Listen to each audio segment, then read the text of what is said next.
Okay, okay. Okay, Kasa.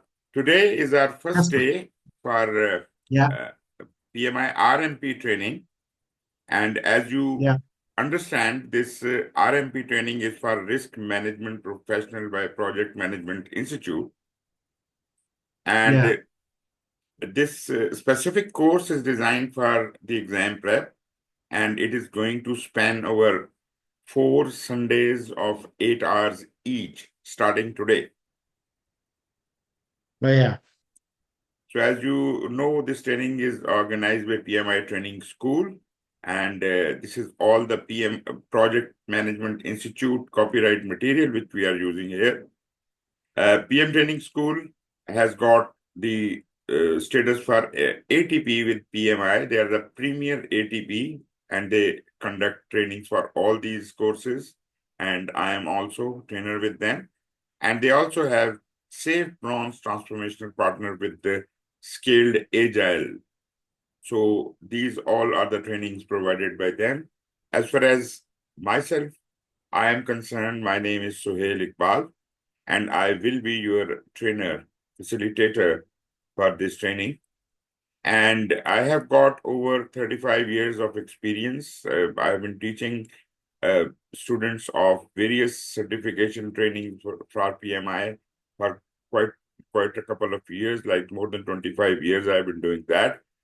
And I've been uh, a regular speaker and keynote speaker, and with the PMI congresses and conferences in the earlier years.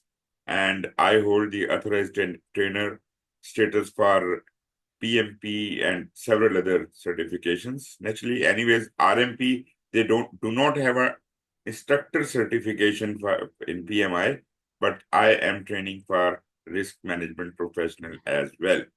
That was a little bit of introduction about myself, and I would like you to introduce yourself as well.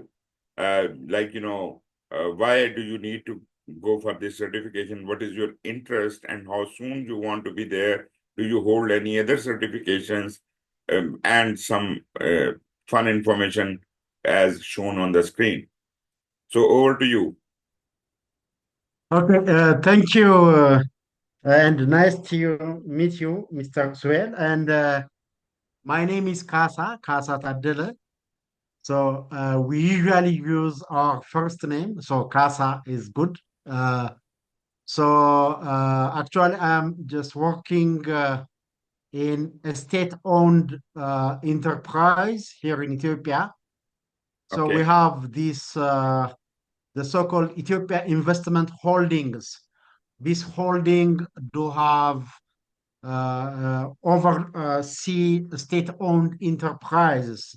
Okay. So, like maybe you know the Ethiopia Airlines, the Ethio Telecoms, and so on. So, this is actually an experience from Malaysia, and so I'm working in a company called Ethiopian Construction Design. I mean Ethiopian Construction Engineering. So we changed the name. So Ethiopia Engineering Corporation. That is an engineering corporation. So we are doing just a lot on. So basically, the purpose that we are established is to deliver end-to-end services Mhm. in engineering discipline. Ah, So we do feasibility studies, we do designs, we supervise constructions, and we also do the construction itself. So it's aha. like an integrated end-to-end service. So that's actually a new kind in the country, by the way, and so the government is now is focusing on building capacities. That's actually internal capacities, local capacities on the construction sector. So that's why this company is established. Actually, it has a long history, but Okay. now this is actually what it is doing. And of course, for that, we need just to have professionals, experts, and we need the company to be knowledge based. and of course to have these advanced technologies as well, so that Mm-hmm. we will just do what we do with the most standards. Mm-hmm. So this is a company actually. So it's just like a company. It was initially a consulting company. That means we were doing like feasibility studies and designs and construction supervisions. But now later, before 3 years, we diversified into construction sector as well. So Mm-hmm. it's like integrated now, end-to-end process. So I think Okay. since you are a civil engineer by profession, you know it, Yeah. Yeah, exactly, So exactly. is that not? Yeah, yeah. So So, my role in the company, yeah. Any question, maybe? no, no, please, please. Yeah.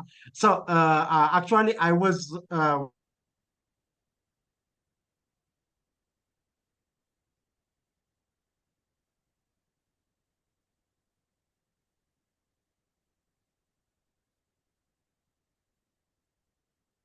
Can't hear you.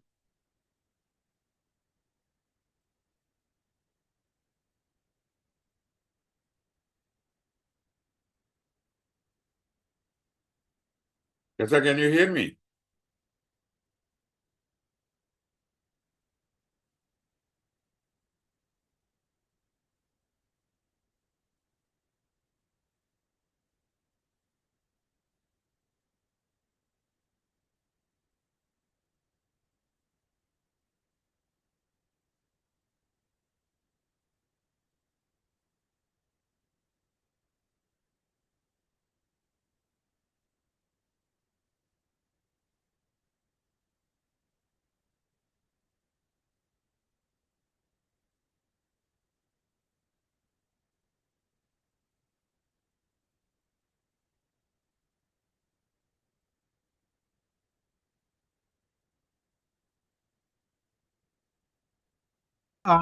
I'm back to the Yes, please. interruption.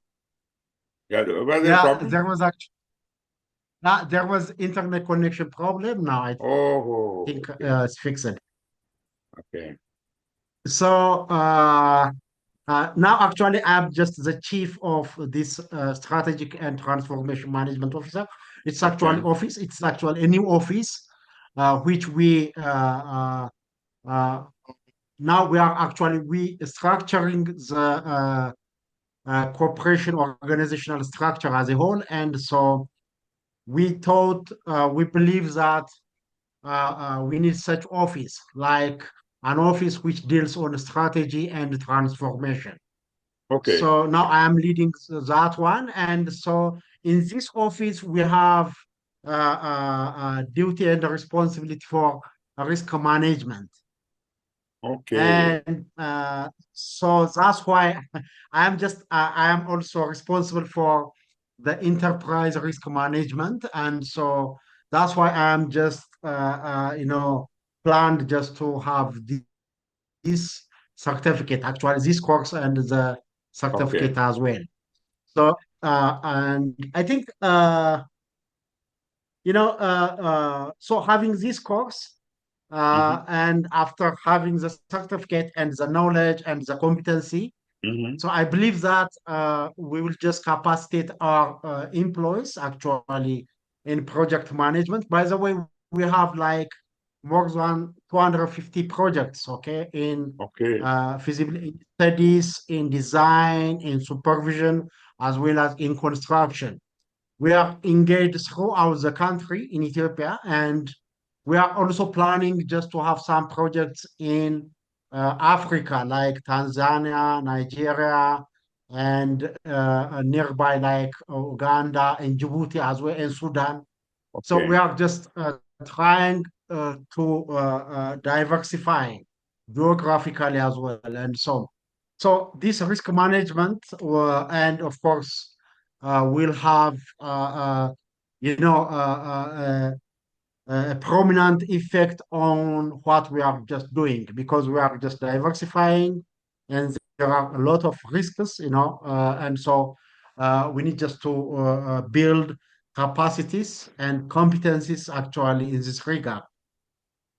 Right. And I don't one thing I don't know what it says. I don't know. SAFE is a agile methodology. It is called Scaled Agile Framework. Yeah, we are actually we are focusing our project management is just somehow focused on just on the PMI PM book Mhm. basically, Okay. and we are actually giving training, and we are also enhancing professionals to have PMP certification, and of course we are just going for the agile. The waterfall approach these days is Mhm. not working as such, so we are just uh, uh, uh, uh, you know transition phase, I can say, to the Okay. agile process. Yeah. Wonderful. Wonderful.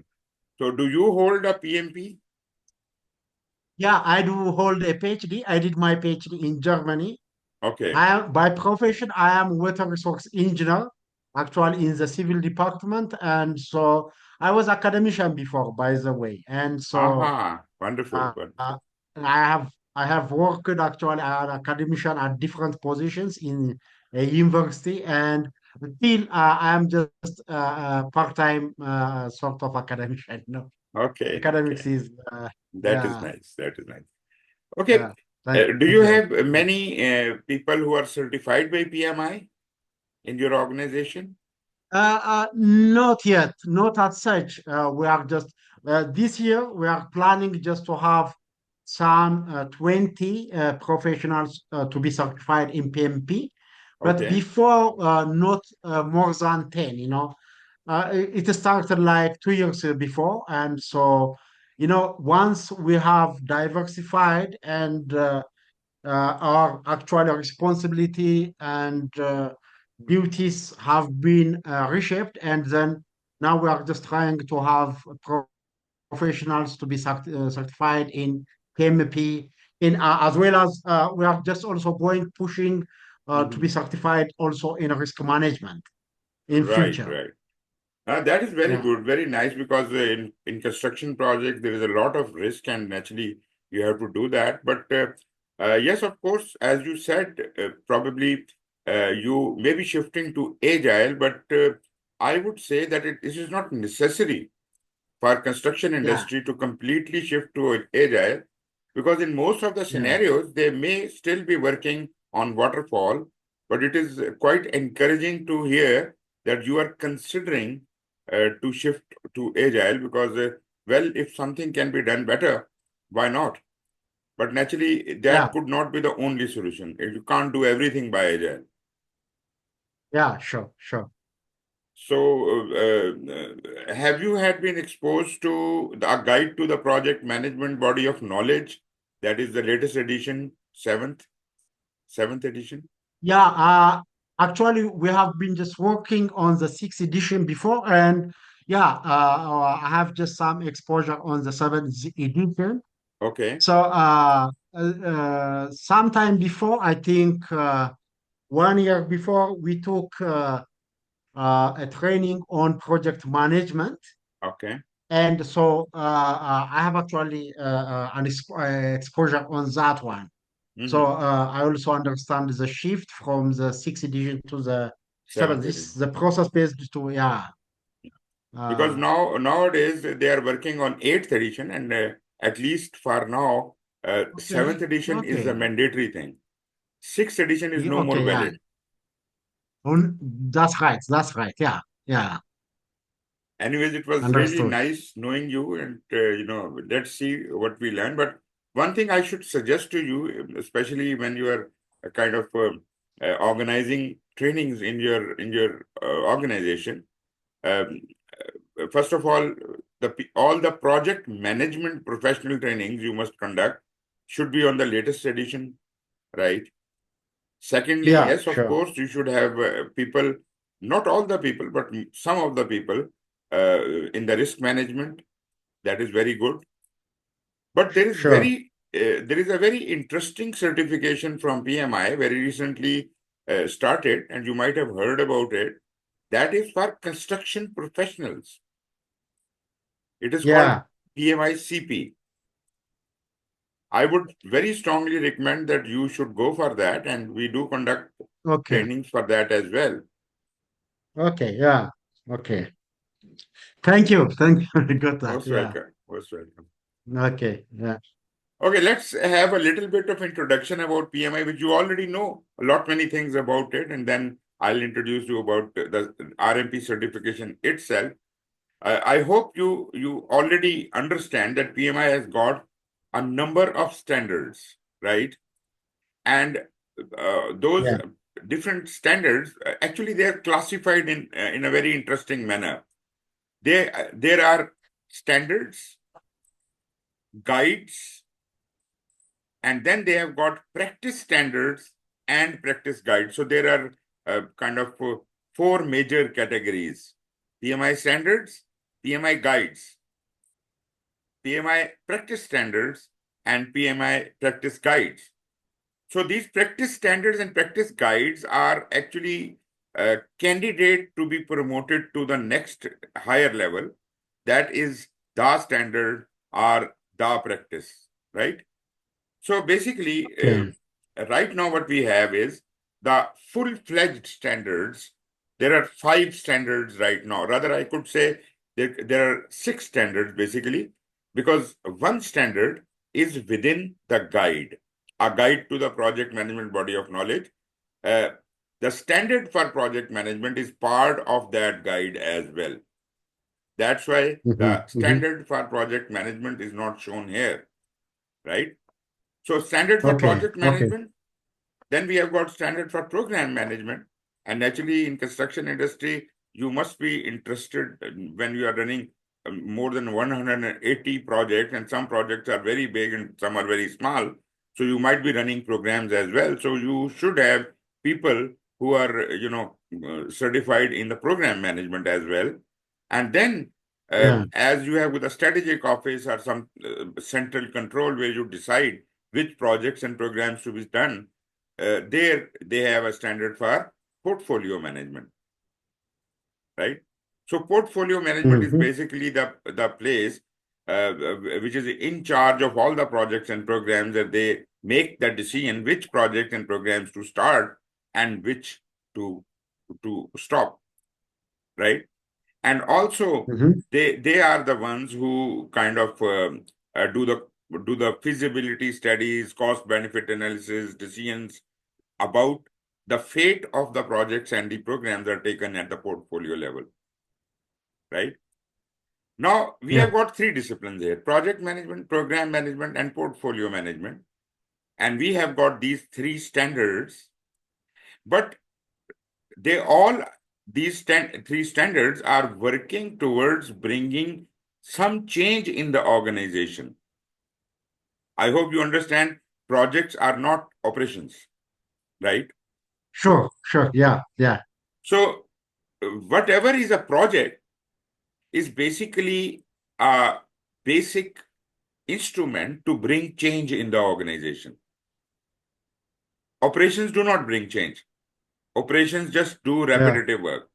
So projects bring change to the organization, and programs, portfolios, this all complex project programs and portfolios, they are actually responsible for overall change management within the organization.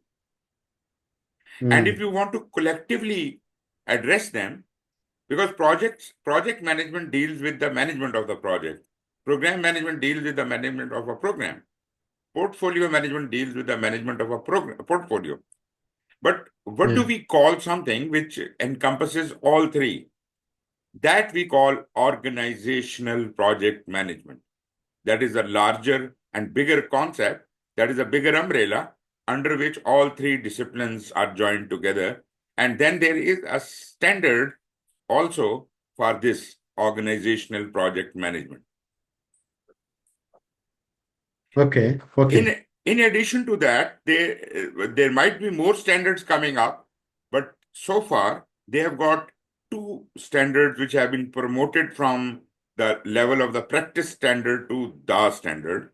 One is earned value management. It has matured to the level that it has become a standard very recently. And the latest of the standards right now we have is about the risk management. And interestingly, this latest standard is about not only the project risk management, it deals with portfolios, programs, and projects, right? Okay. So, more so the Yeah. reason that you should have all three disciplines functional in your organization as if you can exercise this risk management in that way, right? Mm-hmm. Mm-hmm. There is a Yeah. different risk management at the project level and different kind of risk management in the program management and different kind of risk management at the portfolio level because the levels are changing. So we will be actually addressing that. This is our standard which Okay. we are going to follow. Yeah. Moreover, there are the core standards, as I said, is the standard for the project management is encompassed in the PMBOK guide, as I said. Then we have got Mm-hmm. program management, portfolio, OPM. So these are called the core standards, right? Yeah. Out of the standards, PMI standards, these are the core standards, 1, 2, 3, 4. Project, program, portfolio, and OPM, right? There Okay. used to be Okay. another Mm-hmm. one. There used to be another one which is no more valid. It used to be called as organizational project management maturity model, but that is no more applicable, right? So that is Mm-hmm. Mm-hmm. not being published anymore. Okay, talking about the guides, there are two guides so far from the PMI. One is a guide to the project management body of knowledge, which is the 7th edition I just told you. And naturally, they are Yeah. working on the 8th edition. The draft version of 8th edition is already out. But anyways, still Okay. 7th edition is there. And until that is published, we will be following the 7th edition. Another guide PMI has established is business analysis. That is called the PMI Guide to Business Analysis. I hope you Okay. understand there is a very close relationship between project management and business analysis. Mm-hmm. Because Mm-hmm. you see, most of the time, the job of doing the feasibilities is done much before the project was ever born. And that is being Yeah. done by the business analysts who analyze the Yeah. situation and do the basic business and cost benefit analysis and develop the Yeah. business cases and all that. So basically, business analyst is responsible for that. So although it is not project management, but business analysis encompasses those jobs which deal with things which should happen before a project, a program, or a portfolio is even born. So this Mm-hmm. this Mm-hmm. guide specifically addresses that, and I would again say that maybe in such a huge organization as you are in, you might have some people certified in business analysis as well. Then you Mm-hmm. should have Mm-hmm. specialists in risk management, specialists in scheduling, specialists in cost management, and a lot many things like that. So I'm not saying for every project you need them, but like you are in a Yeah. strategic office, in strategic office you Mm-hmm. should have all these specialists sitting down there, and they Yeah. might be guiding all the projects how the things could be applied. Okay. Yeah. Then we have got practice standards. Now, these practice standards are the things which are likely to be promoted, which are likely to be promoted to the standard level someday. Like we have got a practice standard for scheduling. It is not yet been promoted to the level of the standard, but this is a prime candidate. Then project estimating is again a very interesting standard, and probably you might be interested in that as well. Earned value management, there was a practice standard which was in 2nd edition. Now it has become the standard, right? Similarly, there was a standard Mm-hmm. about the Mm-hmm. project risk management, which has now been promoted to the level of the standard. there is another standard which is kind of configuration management. The project estimation has gone through two editions. So I think 2 or 3 editions, 3 editions probably. So project estimation is there. The work breakdown structure has gone through a number of editions. Still, it is just a practice standard, not as yet the standard, but these are some of the standards. Now, there is one thing additional. There is one other document which is not a standard. It is not a guide. It is not even a practice standard, but we call it a framework, right? In the bottom right. Okay. This is the project manager competency development framework that is also in 3rd edition. And actually, this deals with if you are a project manager and you want to check your competence, you want to see how capable are you in doing things.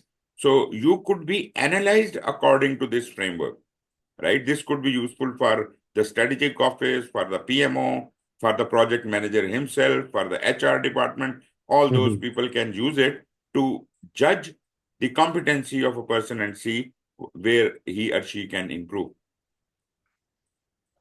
So these are the practice standards. Then let us talk about practice guides. There are many practice guides.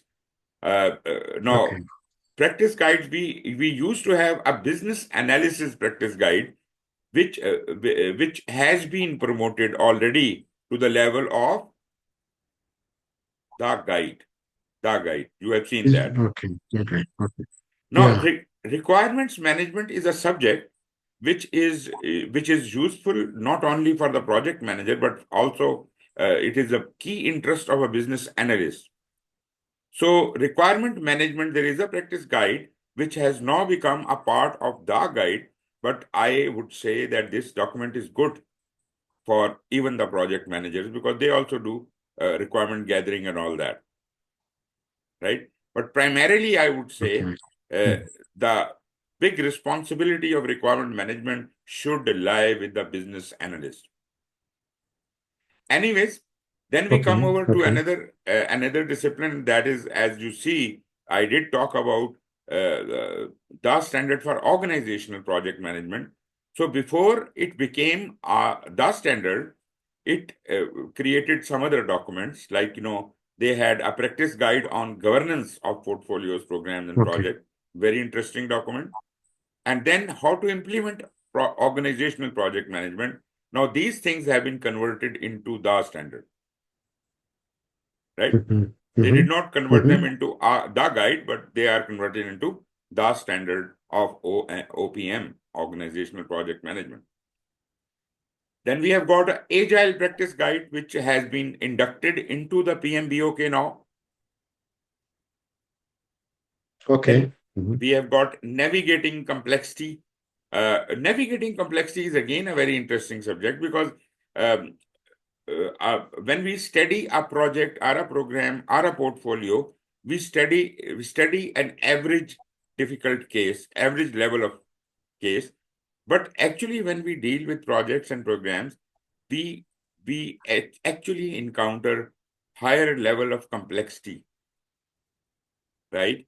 And that the problem was how to deal with that complexity. So basically, they have created a standard, a practice guide for how to navigate complexity in projects, programs, and portfolios. And this is again, this document will guide you and not, why do things become complex and how do you deal with them and all that.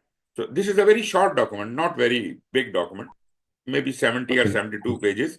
And this is going to help you in all disciplines.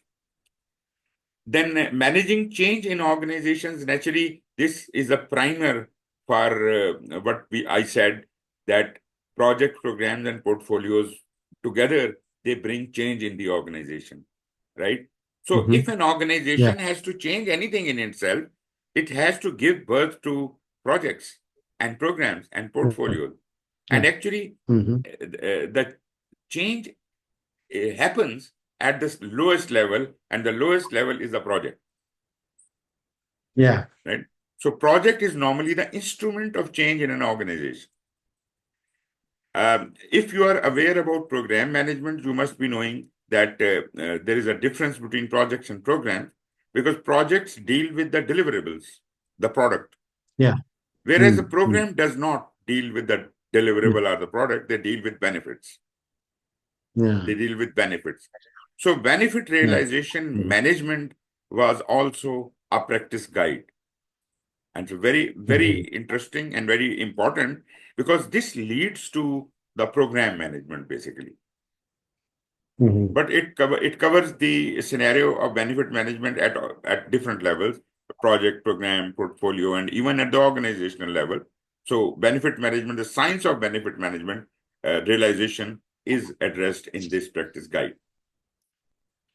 Okay. In Okay. addition to that, we have got some extensions to PMBOK. That is something which can be read in conjunction with the PMBOK. So if you are dealing Okay. with a construction project, you must take advantage of the construction extension, right? Mhm, Then, mhm. if you are dealing with government projects, government extension could be very useful to you. If you are dealing with software extension could be useful to you. And you see why these extensions, because whatever is there in PMBOK, that is very much applicable to all kinds of projects. But there are Mhm. specific details about various disciplines which are not covered there, and those additional items are in these extensions. Okay. So these are all the standards, and there could be more, but these are the. I mean, there are other publications by PMI which are very good and very useful, but at the same time, these are the official guides and standards and practice guides and extensions, frameworks, and all that. All of these things. Mhm. I think a good organization should have a library of all these things. You should Okay. have the Yeah. hard Okay. copies available in your organization of all Mhm, these things. mhm. Okay, now we come to our subject, and that is the risk management. So we understand that we are interested in these two documents: the standard for risk Okay. management, which is for portfolios, programs, and projects, and uh, basically the preliminary form of that was the practice standard for project risk management. So basically, naturally, you can deal with the standard only, but still, if you want to refer, the practice standard for project risk management can also be referred for clarification. Okay. Okay, so this is all the plethora of all the different standards, guides, and all that. This is a big picture of all those things, various editions of them spread over this screen. So this is just to show you that how big this knowledge base is. Yeah. Okay, moving on. Good. So far, how do Yeah. you feel about it? The basic introduction to that. Yeah. I feel good actually. I thought I know some with the PMI standards and the guidelines. We focus mainly on the basic guidelines. That's actually the PMI book and the standard. Recently, I'm just looking into the standard for risk management, Okay, portfolio program and projects, right. but I didn't thought it is just such extensive, the Exactly, exactly, standards, the guidelines, and the practice guidelines, and so on. Yeah, thank you, exactly. thank you. Yeah. And there is something additional here that is called PMI lexicon for project management terms. So, what is it? Okay. Basically, you find a glossary at the end of every standard or every book, right? Which gives you all Okay. the Okay. Yeah. definitions. Now, Yeah. this is the common glossary for all these standards. Okay. Okay. So, the Okay. definition given in one standard is not different in another standard. They are all Sure. same. The So, same. this one Yeah. book, PMI lexicon, will give you the glossary for everything. Okay. Interesting. Yeah. Okay, moving on to the certification itself. You might have explored it yourself, and if you have already gone through the process and seen on their PMI website, you would have known this is the procedure, how a certification is created. If there is a Yeah. demand in the market, if there is a demand in the market for a specific discipline or for a specific certification, or for that matter, a specific competency or skill in the market, PMI surveys the market, conducts a market survey, market research after every 5 to 7 years for the possibility of Mhm. introducing a new certification or for the possibility of revising an existing certification, right? So that they also Mhm. call it a role delineation study. When they are revising a standard, they are realigning or de-aligning the role of that specific certification, and therefore Okay. a steady market research is conducted. But for the very first time, this is a market research to see whether it is good to have a new certificate, like they have recently introduced the construction professional certification. So they must have carried out a market survey, market research by an Okay. independent body. Okay. Now, for example, Mhm. let us say that it was a market research for RMP. They came to your organization and many other construction organizations. They asked them, what do you want a risk management professional to look like? What should be the skills Mhm. this person should be having? What kind of decision the person should be able to take, and what kind of tasks this person should be able to perform? So they all are recorded in the market research, and all what is recorded here is then, when it is approved by PMI, then it is given to the another team, which is called examination specification. They create the specification for the exam, but they have to strictly abide by the identification of tasks in the market research for that certification, right? So Okay. trust me, it is not exclusively based on any standard. The new certification Mhm. which comes up, it is not created for to satisfy the need for our standard. This is basically a international requirement, right?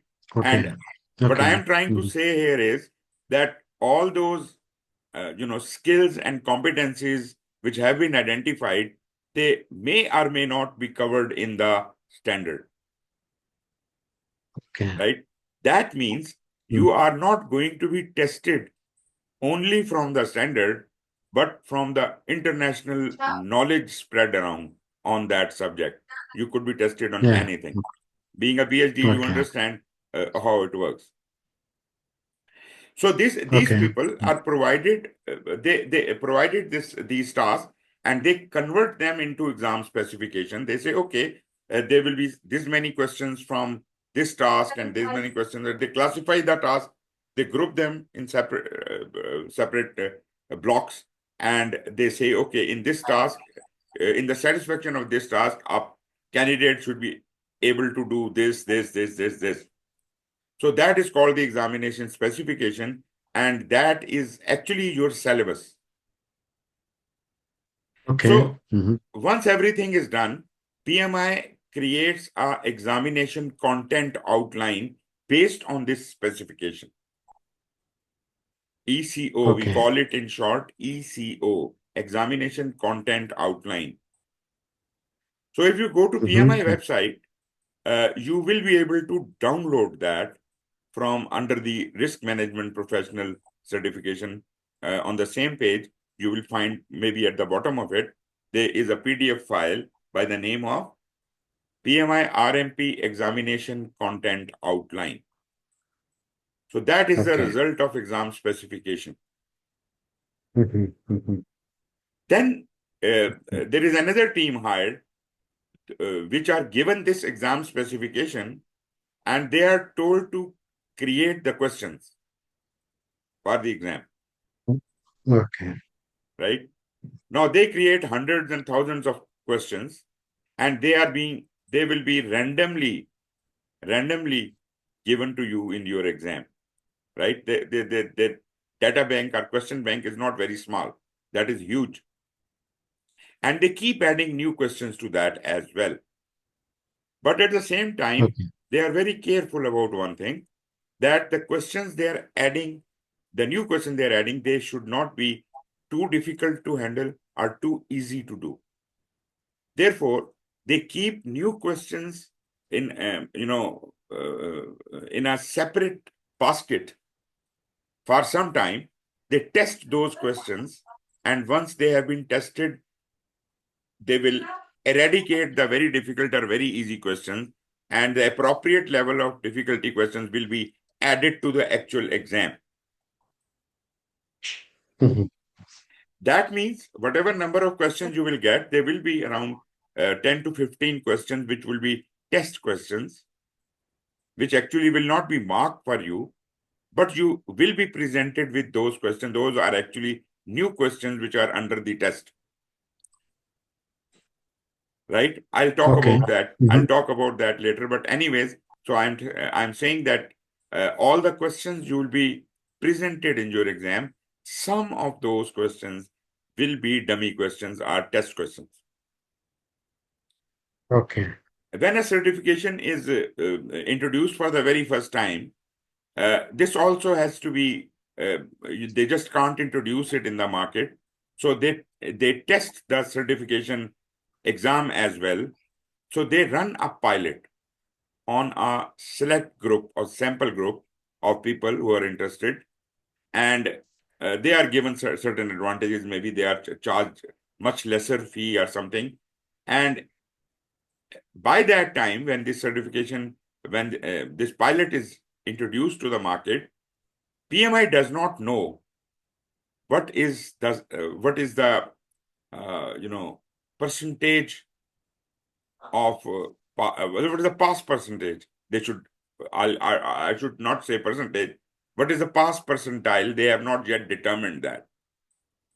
So when I Okay. appear in a pilot exam, I don't know whether I'll pass or fail, but based on the result of everybody, then they will decide, okay, we set the pass percentile to be this much, right? And all those who pass, Okay. they will be informed, and for future, they will determine that this is going to be the standard. This is how we are going to pass or fail anyone. Once pilot is done, Okay. they release the certification to the open market, and the thing goes on and on. And while as the time passes, after every 4 or 5 years, they do the what I said, um, um, delineation studies are conducted. That is called customer care. So in case the market needs have changed, so this delineation study will tweak the certification, and then based on that, the exam specification could be tweaked, exam development could be converted again. But this doesn't happen very often. This happens after every 5 or 7 years. Okay. So this is the procedure how a new certification comes into the market at PMI. Okay. Okay. How do you apply for the certification? You can apply online. I know there used to be a mechanism for applying uh, uh, on paper, but I suppose that is no more applicable. Nobody does that. But I don't know if they still have that option open or not.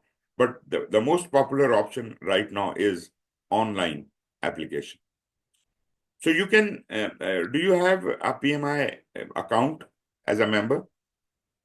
Are you a member of PMI? Yeah. Basically, I do have an account Okay, as just a wonderful. member only. Yeah. Mm. So if you are a member, you can go into one of the certifications and try to apply for that. And when you say begin application, the process will start, right? And Mm. then Mm. you will be asked many questions. There are multiple screens you have to fill in the data about. It will take a bit of time. Uh, uh, Probably you won't be able to fill it all in one sitting, because all the data they are asking, that might not be available, and you might have to, go and search for it and all that. So it may take a Okay. couple of sittings to complete that, but once you leave the session, you can save it. That is automatically saved there. And when you get back to your application, your application will start from that point on. But anyways, they will give you a time slot of 90 days that your application will remain open. Although it will just take 2-3 days, or maybe a maximum 5 days to complete an application, but they give you 90 days. And if you do not complete your application or submit your application in 90 days, your application will be blocked. But that does not mean that, you may have put in 80% of data into the application and your application has been blocked because of the 90-day limit. So you don't lose that data. You can always request PMI to reopen your application and you can complete it from there on, right? But this is just a kind of a warning that you have delayed it too long. Okay. Once you submit your application, PMI will get back to you through an email and they'll let you know whether your application is okay or not. When I say okay, it means is it complete or not, right? Maybe you have done a blunder in the application which is apparent and they ask you to provide certain details. So that will be told to you within 3 to 4 days or 5 days. They let you know that your application is complete and we are okay with it. Okay.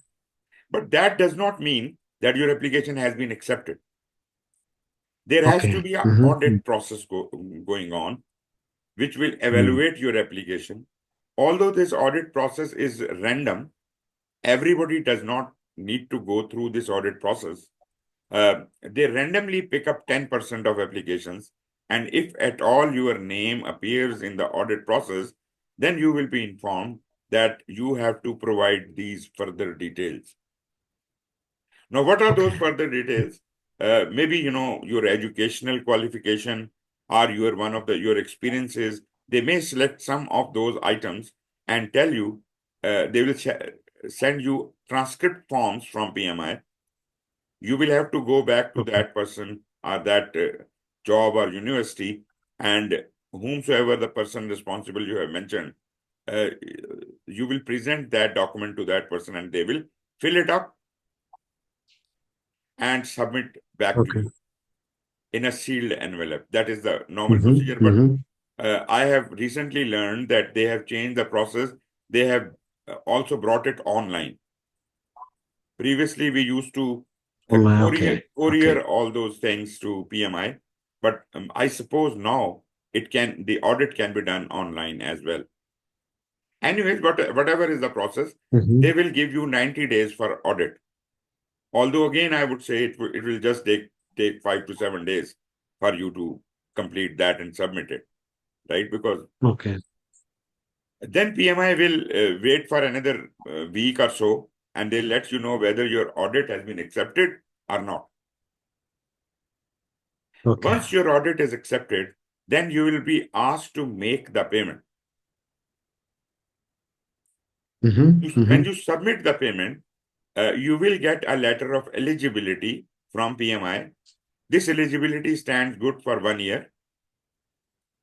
And this is good for 3 attempts. Means during that 1 year, you could have appeared in the exam 3 times, but that does not mean you don't have to pay for the second or third time. Still, you have to pay for second and third time, but it would be a much lesser charges because your exam processing fee will not be deducted any further. Only the exam fee they will charge you, maybe that is much lesser. So during that 1 year, you have to book your exam. And naturally, you have already paid. You don't have to worry about the payment. You have to book your exam and you have to appear. And I suppose one chance is okay if you are, you prepare yourself well. I am sure you will be able to clear the exam in the first attempt.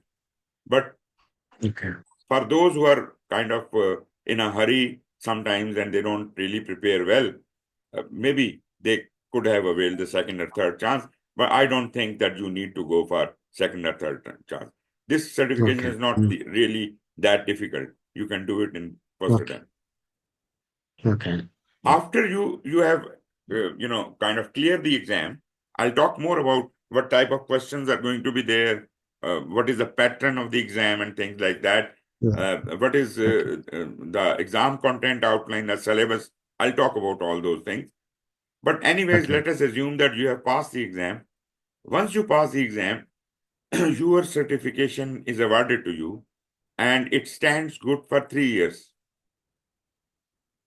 So you will be declared a PMI-RMP for 3 years. And during those 3 years, you are supposed to earn some additional professional units.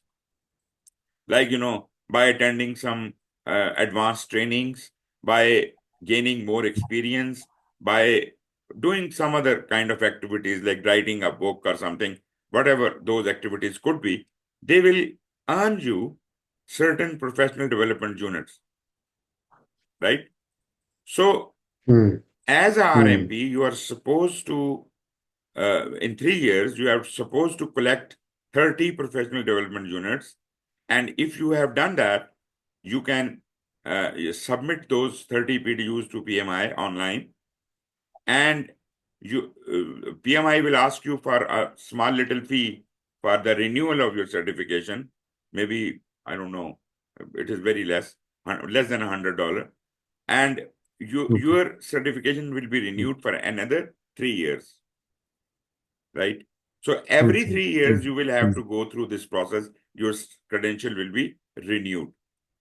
But remember, if you do not renew your certification and 3 years have passed, your credential certification will be suspended. You will not be allowed to use it with your name, but it will yet not expire. They will give you 1 more year to fulfill the requirements of the PDUs. And if you can do that during that year, you will get your certification back. You don't have to sit in the exam again.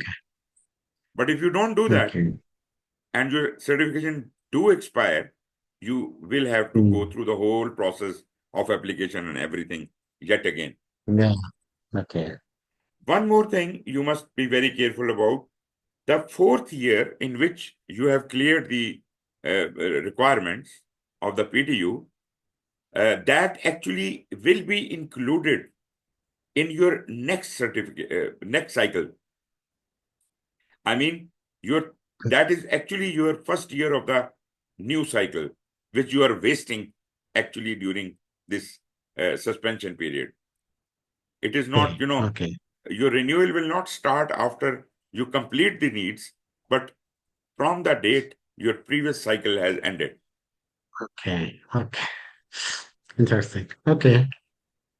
I have already told you about the role delineation study. Happens 5 to 7 years. After every 5 to 7 years, third-party people, they realign the roles and survey the market and things like that. And your exam specifications are revised after, every 5 to 7 years. I'll just skip these slides because they do not. Okay, let me see. Let me tell you, according to the role delineation study, PMI-RMP certification is designed for professionals who specialize in identifying and managing project risk. So you could have been a PMP, project management professional. You actually are taught in PMP about project risk management. That is a part of that. But here you are going to be a specialist in risk management. So all of your focus is on risk management. So you are becoming a risk management professional. But I would say it is highly advisable that you are already a PMP. And if you are not, then you at least should have that knowledge. You must have gone through PMBOK 7th edition in quite a bit of detail. You should fully understand that as if you can go for this RMP.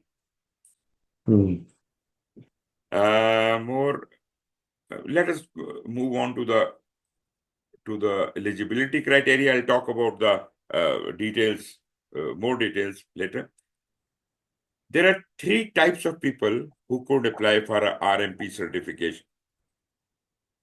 We start with a secondary diploma holder, a person who doesn't have a bachelor's degree, doesn't have a graduation degree. He can also apply, he or she. They should have an experience of 36 months, 3 years experience in project risk management, right? And that experience should have happened only in the last 5 consecutive years. And you must also have 40 contact hours. Contact hours are just like the professional development units, but like this training you are getting PDUs out of it. But if you are not a certified professional already, then you will get contact hours out of it, right? So if this course is like 30 contact hours with me, then you will get 30 contact hours from this, right? Anyways, for a secondary diploma holder, they have got a stringent requirement. They need to have 40 contact hours of formal education in specialized area of risk management. If you are a bachelor degree holder, naturally, they don't look for masters or PhDs, or anybody more than bachelor will be treated in this category. So they have to just have 24 months of experience in risk management. That is 2 years within the last 5 years. 30 contact hours of training, like this training. And then there is third category, that is for those people who are graduated from global accredited certification. PMI-GAC is a accreditation mechanism.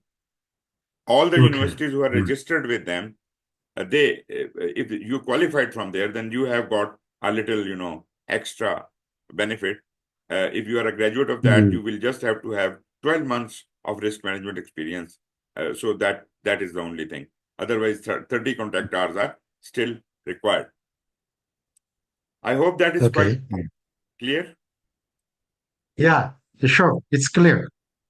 The experience you show in your application, the project experiences must not overlap. I do understand that in practical life, we are handling more than one project at a time, which is although not a very good habit, but that is prohibited by PMI. If you say that you were doing project 1 from January to April and project 2 from February to June, the overlapping period will be counted towards only one project.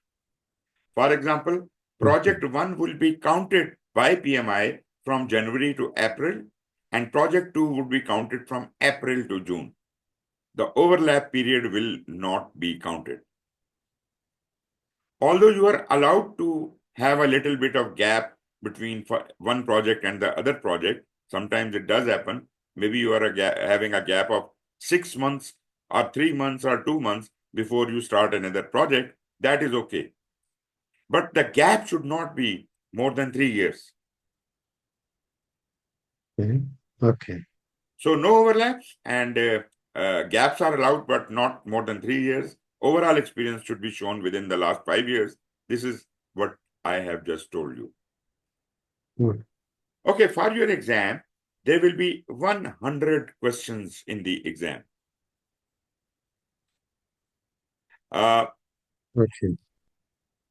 Actually, these 100 questions are actually scored questions. I mean, they will be marked.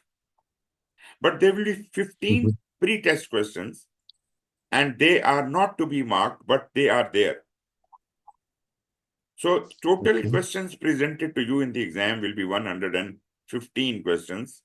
But remember, those questions which are pre-test questions, they are not presented to you separately. They are mixed into the actual exam, and you would never know which are the pre-test questions and which are actual scored questions. So you have to be a little careful. You should treat all 115 questions as your exam, and you should work towards them. But those 15 questions, only PMI knows which those questions are. So for all practical purposes, you will have 115 questions in the exam. And you will be allowed a time of 2.5 hours for the exam.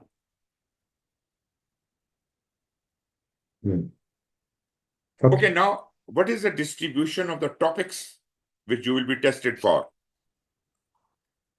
There are 5 domains you will be tested in the RMP exam. First is the risk strategy and planning. You'll be getting 22% questions from there. Risk identification, you'll be getting 23% questions from there. Risk analysis, 23%. Risk response, 13%. And monitor and close project risks, that is 19%. So that counts for your 100% of exam. But now you might be having question, what is included in each one of these domains? So before I can go over to that, let me tell you what kind of questions could have been offered to you in the exam. Right? I'll talk about the ingredients of each one of the domains later, but first let's talk about the types of questions. There could be a true-false questions. There could be multiple choice questions where only one answer is correct. There could be multiple response questions where more than one answers could be correct. There could be drag and drop or matching questions. I hope you understand that. There are 2 sets on the right and the left, and you have to match them. There could be fill-in-the-blank questions, and there could be hotspot questions. That is diagrammatic questions, where you have to click on an area on the graph or a diagram, which is correct. Anyways, I'll give you show you the examples of that as well. Sorry, I don't have the examples here. But I hope you understand the types of questions. Must have seen them. Sure. Okay, these are the domains. Okay, first domain is risk strategy and planning. As a risk strategist and planner, you must be able to perform these 6 tasks. You have to prove it to PMI that you know how to perform all these 6 tasks. And that would be 22% of your exam. So out of these 6 tasks, you will get 22% of the exam. And if I count it out of 115 questions, that comes out to be around 25 questions from these 6 areas. Right? So what are these areas? Perform a preliminary document analysis. Assess project environment for threats and opportunities. Confirm risk threshold based on risk appetite. Establish risk management strategy. Document the risk management plan. Plan and lead the risk management activities with stakeholders. Basically, what you are doing is you are just preparing the ground. Here, it is not asking you to identify the risk or to, develop a response to the risk or analyze the risk. Nothing. You are just preparing the ground for that, the governance mechanism for that, the strategy for that. So that is your first task. And these are, that is your first domain. And we have got these 6 tasks in it. So there are 25 questions in the exam from this domain. First task was perform a preliminary document analysis. I'm not going to go through each and every task, but I'm just showing it to you as if you understand. This is all given in your examination content outline. You can download that and you can, I think you should be very, that is your syllabus. You should be more intimate with that. So I would say from this one task, perform a preliminary document analysis. Out of the 25 questions, you are liable to get 4 to 5 questions. And what are they looking for? They say you should be able to gather and review documents You should be able to give examples of preliminary documents to review prior to risk identification. Includes industry benchmarks, if available, previous lessons learned, historical data, and the sources of the above information. So a thorough understanding from where you are, getting all this data. Second, determine and assign who is responsible for preliminary risk document analysis. So I think this is quite simple. Who is responsible for identifying all this? Is it the project manager? Is it the risk manager? Is it the financial controller? Whomsoever. So you should be capable of identifying or assigning this responsibility. Third thing you have to prove in this task is establish documents relevant to the risk process. Right? So this is the level of detail you are going to be tested for. 4 to 5 questions in this one area, one task. This is the second task. Again, 4 to 5 questions. This is assess project environment for threats and opportunities. Naturally, we will talk about these things in more detail in our further slides, but I'm just showing you if you want to go through this slide, I can stop speaking for some time if you want to quickly scan through it. Yeah, okay.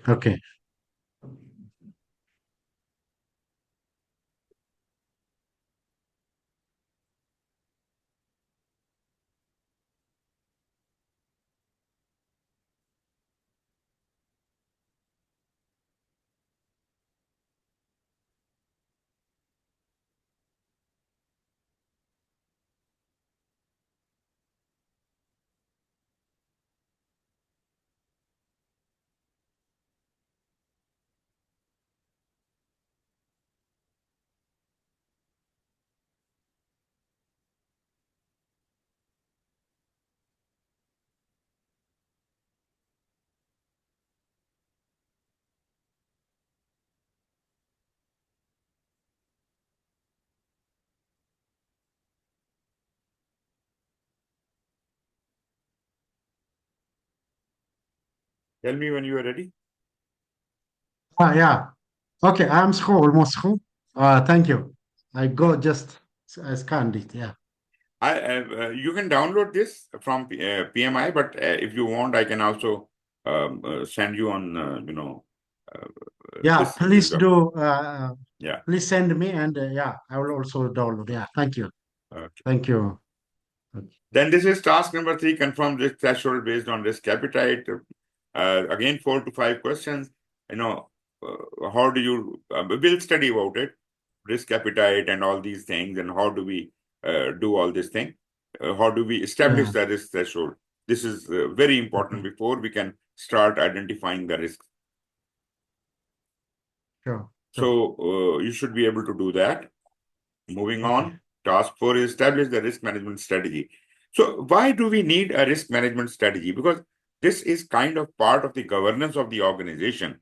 If organization is having a risk management policy, your strategy within your project for dealing with risk management in your project should be aligned with that governance framework and that policy. Yeah. And specifically within your project, you will develop your own risk management strategy, naturally working under that governance umbrella. Yeah. Sure. So establish processes and tools and all that, templates and risk matrix and all that. These are again 4 to 5 questions for that. And the 5th task is document the risk management plan. Well, I'll talk more about risk management plan. Actually, this normally people think that when we are talking about a management plan, that is the whole plan. That is not the whole plan. I hope you understand. This is a management plan. This is not a Yeah. detailed Sure. plan. Management plan is a plan about the Mhm. plan, a meta plan, Yeah. Sir. right?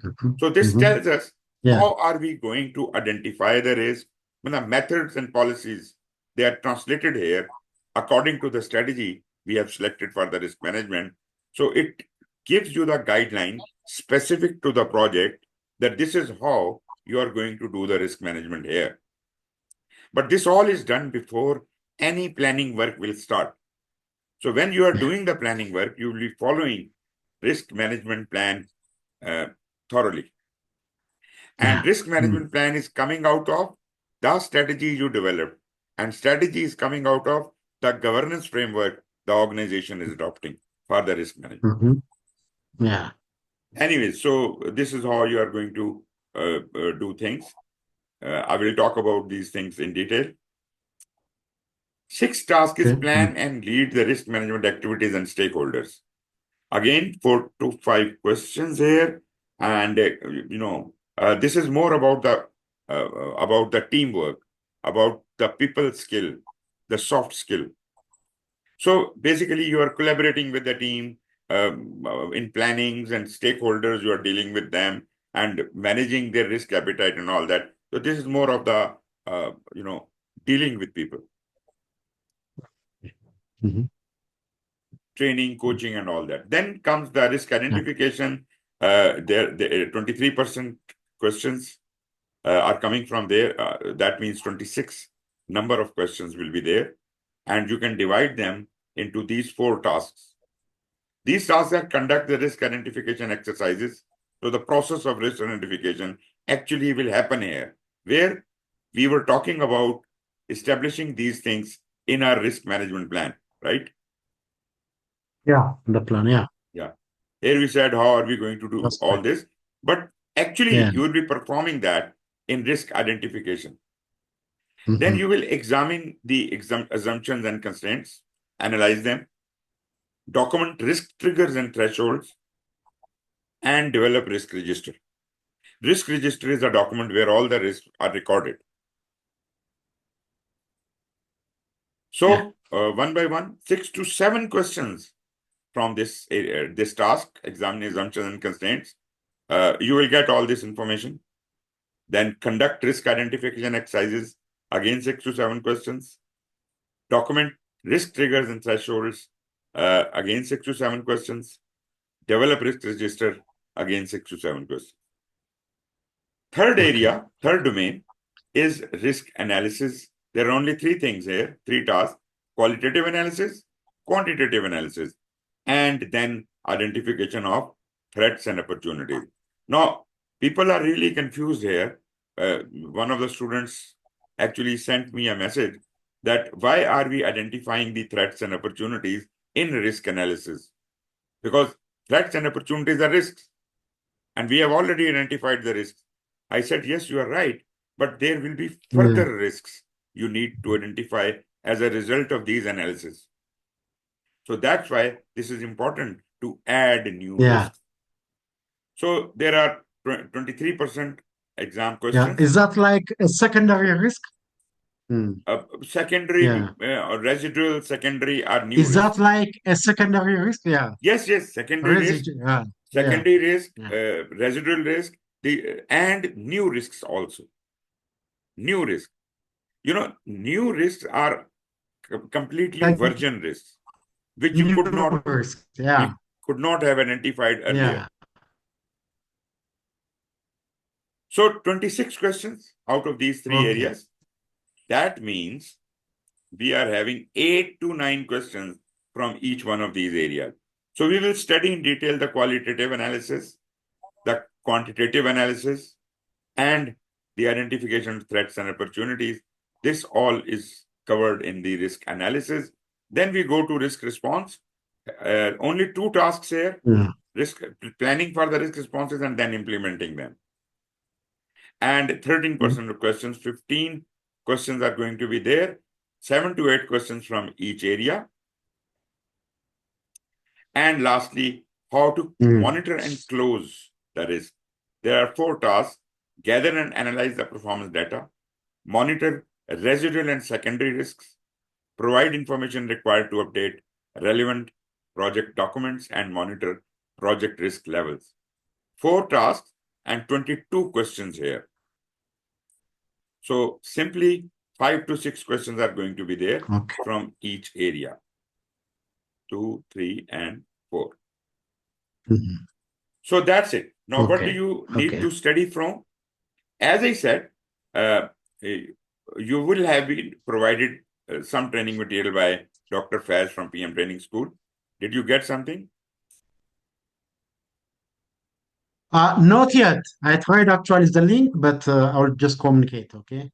Okay, but I saw the email in which the links were provided. They're not working? Yeah, it's not working. Yeah, I Okay, also communicated. I okay, thought maybe just after this class, yeah, I can access it. Yeah. okay. So you will get that sorted out, but you will get the learning resources from there. Exam simulator is there, flashcards are there, class handouts are there, all these slides and everything is there. But in addition to that, if you need anything from me, I will, if possible, I will also provide you. Okay, then Thank you for your generosity. most welcome. Your primary reference would be the standard for risk management in portfolio programs and projects, which the standard I had shown you about risk management. Then PMBOK, but Yeah. here it is Yeah. written 6th edition. Actually, it is 7th edition now. So okay. Yeah. And the third reference could be your practice standard for project risk management, which is just Okay. good for reference purposes. Otherwise, everything is already covered in the standard, right? Okay. But anyways, if Okay. you want to have it, it will be good. Okay. How to schedule your RMP exam? Your application has been approved, and now you want to book your exam, right? Yeah. How much do you have to pay for your exam? I don't know if PMI has changed these rates. Maybe they sometimes they do offer a lower rate, but you can check on their website. But generally, the standard rates are Yeah. uh, for members, it is US dollar $520. For non-members, because non-members, anybody can apply for that, even if you are not a member of PMI, Yeah. Mhm. they will have to pay 670 US dollars. Yeah. God forbid if you Mhm. cannot clear this exam in the first attempt, the subsequent two attempts will cost you less. Like for members, $335, and for non-members, $435. Mm. And for renewal of your certification after 3 years, a member has to pay $60 after every 3 years, and a non-member has to pay $150. So this is the Okay. rate list. This is the menu. Mhm. Okay. Yeah. Okay. For scheduling purposes, when you go to the exam center, you are supposed to carry that eligibility letter you received from PMI, Yeah. that your Okay. application has been accepted and all. And actually, in that eligibility letter, your eligibility ID is given, and you must also be provided with a password to book the exam online. Mhm. The start and end date of that eligibility period will be written there, that this eligibility starts from on this date and this will expire on this date. Within that 1 year, you have to appear in the exam. Okay. And there will be some examination scheduling instructions given in that letter as well. So that is one thing you must take it along. But at the same time, you have to uh, take along some identifications as well. So I'll tell you about that. There are some cautions. This this is not Pearson view, I think.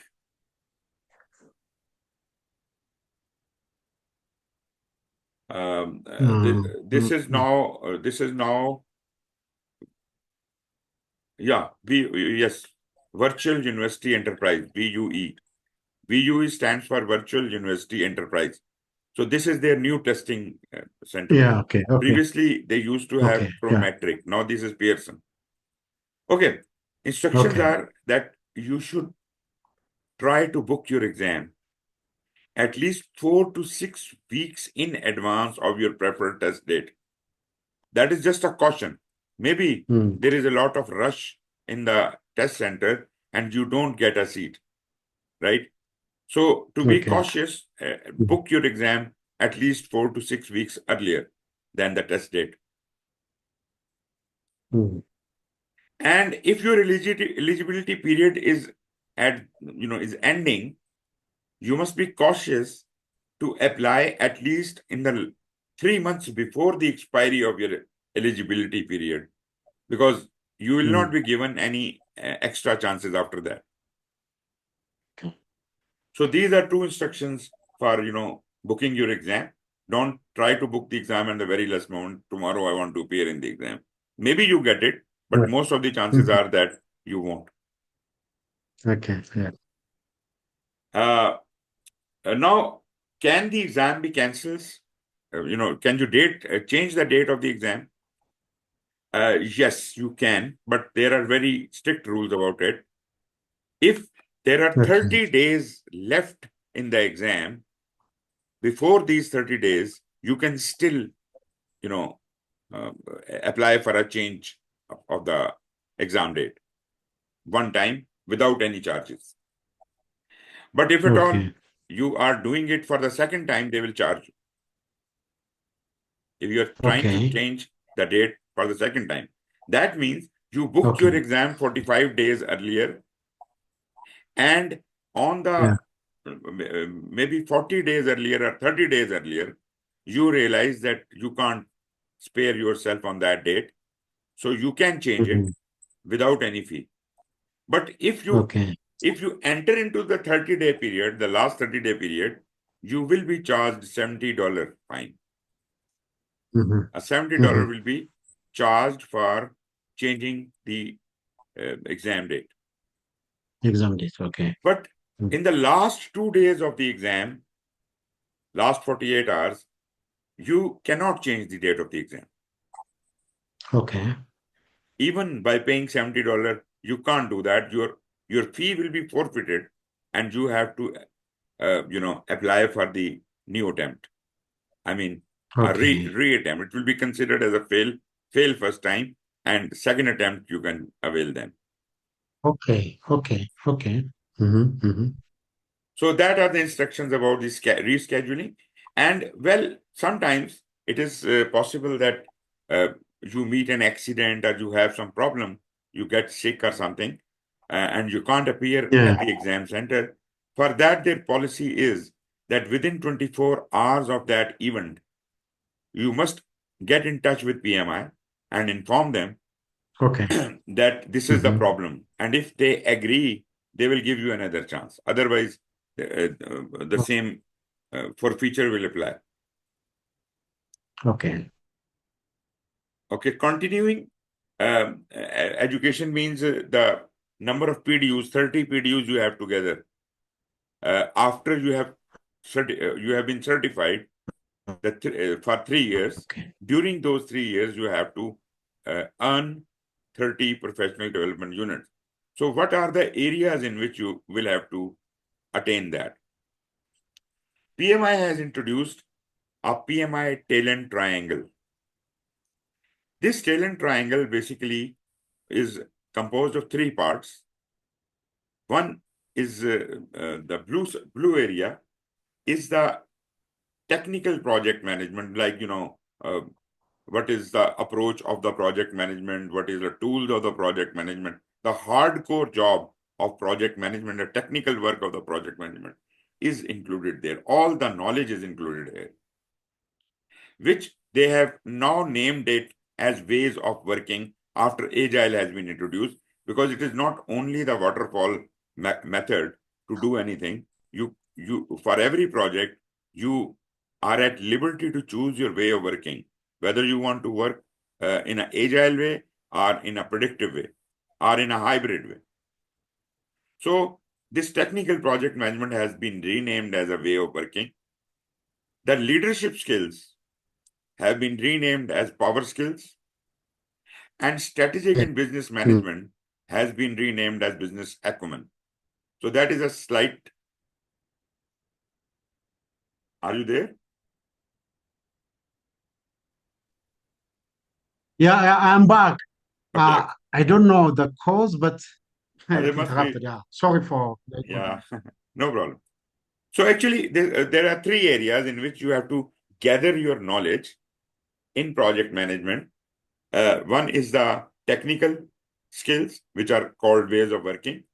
Power skills, which are kind of the soft skills, the leadership, negotiation, conflict resolution, emotional intelligence, empathy, all those things are in power skills. And then the business acumen, that is the link with the organization, the strategic concern or the business concern. Why are we doing this project? And how does it align with our organizational strategy and business objectives? Anyways, what does this mean for you if you work on all these three areas? Greater competitive advantage. It's just not the knowledge, because the knowledge itself is only the blue area. But this power skills and strategic, they also carry certain marks for that. Higher credibility and more direction for your career development. Even after you have, qualified the certification, you will have to upkeep your certification based on these three areas. Your cycle is 3 years, and as I have already told you, that your cycle, if say it starts in 15 September 2010, it will end on 15 September 2013, right? Yeah. So the new cycle, whether you renew it or not, if you maybe in the 4th year you renew it, but doesn't matter, your new cycle will start from 15 September 2013 till the September 2016. I've already explained the suspension thing and all that to you. Yeah. This is your renewal cycle for first 3 years, and then this is the suspension period, and that will actually be your first year 1 year. of the next cycle, right? Yeah. Okay. Renewal, you need to have 30 PDUs for RMP certification. And okay, what if you attain more than 30 PDUs during these 3 years? Will they be reused in the next cycle? So the answer is, just look here, PMI-RMP, only 10 PDUs, extra PDUs, will be transferred to the next cycle. If they are more than 10, they will not be. Means if you attain 40 PDUs, 30 will be counted here, 10 will be transferred to the next cycle, right? But if you gain 60 PDUs, still 30 will be counted here, 10 will be transferred, 20 will be wasted. Okay. So that's that. And you can attain your PDUs in various ways by gaining more education or doing activities in which you are kind of giving something back to the profession. Like, working on a physical assignment, writing a paper, doing a research, teaching, facilitating, coaching, counseling. So all of these activities count towards giving back to the profession. Okay. But you see, maximum numbers you will get from education PDUs, right? There is a limit on giving back, but there is no limit on education. Meaning, all the 30 PDUs you can take from various educations or trainings. Okay. Right? But if you talk about giving back to the profession, I suppose there may not be more than 20 PDUs in 3 years. Videos, yeah. No, actually, let me come to that. Maybe it is explained somewhere. Total to be earned working as a professional. Yeah. 8 PDUs. 8 PDUs you can attain from your working experience. Out of the 30, 8 could be counted from your experience. Then we talk about the remaining PDUs we are getting from education or training. That should be in the tail and triangle 3 areas, right? These are the 3 areas of tail and triangle. So if you get all the PDUs, maybe in the ways of working, that is not enough, right? Mhm. You will have to get some PDUs in power skills also, get some PDUs in business acumen also. So I'll show you. Okay, I don't have that diagram which shows the distribution, but it is available on PMI website. Okay. Okay. I'll check. 8 PDUs, yeah. I have it somewhere. If I lay my hands on that, I'll show you that diagram. That will show you exactly how the PDUs are. Anyways, Okay. this is the introduction part of it. So we covered it, although we didn't talk much about the risk management itself. We talked just about PMI and the certification. So this Yeah. completes my first lesson. So we can have a break if you Okay. like. So will it It's be? up to you. I'm interested and we can continue. Yeah, But no, I think if you are just tired or yeah, so, we can have a break of about say yeah, please. 20 minutes is okay with you? Yeah, that's okay for me. Okay, then let me start Okay. the counter for 20 minutes.